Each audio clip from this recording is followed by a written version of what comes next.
Are you making these mistakes in your photography business? There are 5 big mistakes that I see photographers make that are really holding them back. So watch this video to find out if you're making any of them and see how to fix it.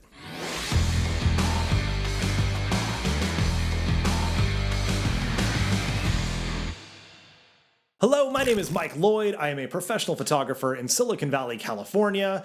I've been doing this since 2010, and I have effed up a lot of things over the years, and I've learned a lot from that process because that's how my brain works. I always analyze everything to figure out what do I never need to do again and what should I be doing more of. And I see the same thing when I teach photography. Everyone seems to be making the same handful of mistakes, and they are game changers when you get to work on these. So in this video, I'm going to give you the 5 biggest mistakes I see people make so you can identify if you're making them yourself and you can get them corrected. Number 1 is not treating your business like a business. Number 2, not having meetings. Number 3 is not hiring professionals. Number 4 is getting and staying legal. And number 5 is spending too much time on the art and not the things that really matter. So, number 1 is not treating the business like a business. We need to make a huge mindset shift when we become professional photographers. We are no longer photographers trying to make money. We are now business owners who happen to be photographers. They are entirely different things. Photographers focus on photography, and if you make some money, that's neat. But business owners focus on making money. And our relationship with money needs to be improved when we become business owners. We need to be comfortable with money, talking about money, receiving money, charging money, valuing what we do. And we have to be able to collect it from our clients so that the business can stay active. It's not selling out. It's not being greedy. It's not being selfish. A business's primary function is to make money. That is the blood of the business. Without blood, you die. Plain and simple. So we have to get money into the business. Thankfully, we can do that by taking photos, by making people feel happy, by doing things that fuel us creatively. But the number 1 focus has to be making money. And you might be thinking, well, if I'm just focused on the money, I'm not going to be as good as what I do. Well, not necessarily, because the long-term way to make money is by being a solid photographer, a really good human, contributing to your community, managing your finances. There are a lot of things that go into that to ensure that you make money for years to come. So it's not about how do I quickly make short-term money by taking session fees and bouncing or overcharging people for what I do. That's not it. It's how do I set up this machine to generate revenue and allow me to live the lifestyle I want to live while taking photos. So treating the business like a business. You need to focus on making money first. Everything else will allow that to happen. Number 2, photographers don't have meetings. You're like, well, who would I have a meeting with? I'm the only one in my business. You have meetings with yourself. I do it. Every CEO in every company, at least successful ones, have meetings, and you are the CEO of your business. A lot of people say, I want to be my own boss. I'd be a great boss. And then they don't do the things that bosses actually do. And part of that is having meetings. You've probably been to enough meetings in enough offices that feel like you just want to pull your eyeballs out and light yourself on fire. Those meetings are terrible. Not all meetings have to be like that. I recommend go reading Patrick Lencioni's book about meetings because, what is it called? Death by Meeting. It's so good and it tells you how to run good meetings. But if it's only you're the only one in the business, meetings, even more important because we get too used to doing the daily tasks and we lose sight of the big picture of the business, which is to make money. We need to attract clients. We need to bring in revenue. We need to manage our expenses. We need to make sure everything that we're doing is actually moving us toward those goals, and we're not doing things that are taking us away from those goals. Because being in business is like walking up the down escalator. As soon as you stop moving forward, you're moving backward. There is no such thing as stasis. You don't just exist in neutrality. You're either moving forward or you're moving backwards. Only 2 options. So we have meetings once a week, once a month, once a quarter, once a year. You can do them more often as you want. I recommend starting there. Okay, well, what do you do in these meetings? Well, once a year, you set your annual revenue goals. If this is the first time, you probably don't have past data. But maybe, I don't know, you were doing photography as a hobby last year. You made a little bit of money. Cool. Those were last year's earnings. What do I want to make this year? Okay, well, how am I going to get there? Does that mean shooting more than one genre? Is this the year I get a studio? I don't know. Do I need to invest in education? Where is my money going to go? How much do I actually need to make to generate those numbers? You'll have that conversation. This could be a long meeting. It's going to be a full day. Maybe you split it up over 2 half days, but you need to plan out the whole year, at least high level strategically. And then you'll have these quarterly meetings to make sure everything you've done in the last 3 months is moving you in the right direction. And the next 3 months are also moving you in the right direction. Because maybe January, February, March, you were totally crushing the one thing you set out to do. End of March, you have your end of Q1 meeting and you're like, well, shoot, yeah, we're getting tons of eyeballs on our Instagram account or my TikTok account's blowing up, but we don't have any leads from it. So is this something we still want to do? Well, what else could we accomplish with this? What are we trying to achieve? Is this really a longer term game?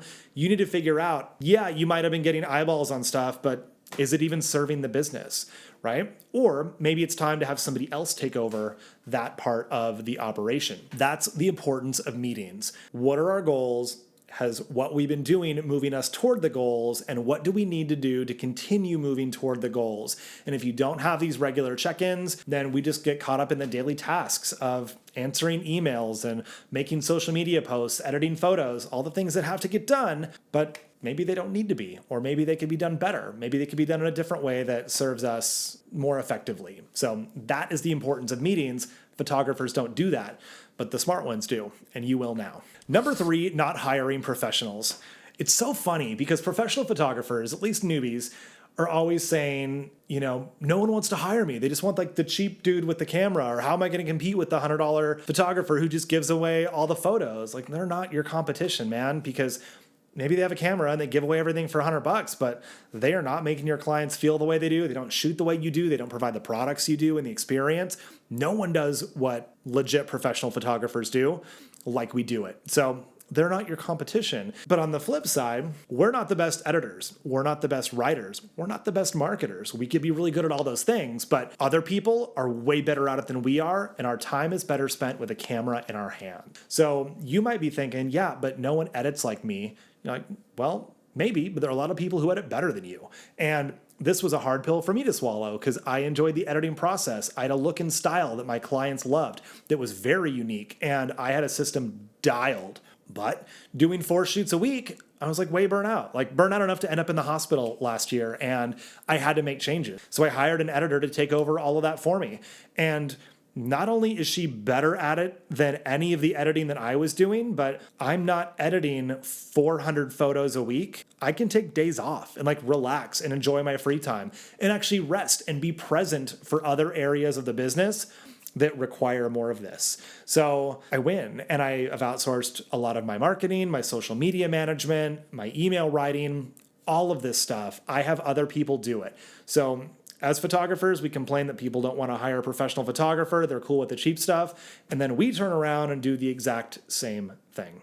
So this isn't just a lesson in don't be a hypocrite, but other people will do it better than we will. Give them the opportunity. And you're like, but I like doing the thing. That's fine. If you like editing, schedule passion projects once or twice a month because now you have days off, and then go edit those. Or if you like writing, cool, write a blog, but do it on your days off, not the things that run the business. Because remember, you're a business owner and you need to focus on the business. Number 4, not getting and staying legal. A lot of photographers think, cool, well, once I start making money, then, maybe I'll go register the name and I'll figure out the payment thing, and then, we'll just Venmo me in the meantime.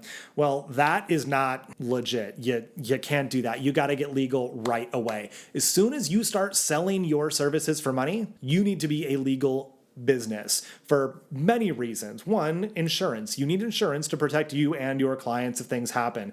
You need a business license to operate legally in your area so you don't get in trouble legally. And you need to collect sales tax when you sell things, provided wherever you live collects sales tax, which just about everywhere does. And you have to give that to the state. And you're like, but I don't want to pay that. You don't. You charge your clients when they buy a thing. That money goes into an account, and then you do that. Go read the book Profit First if you want to know more about that. I'll link that down below as well. So super important to stay legal.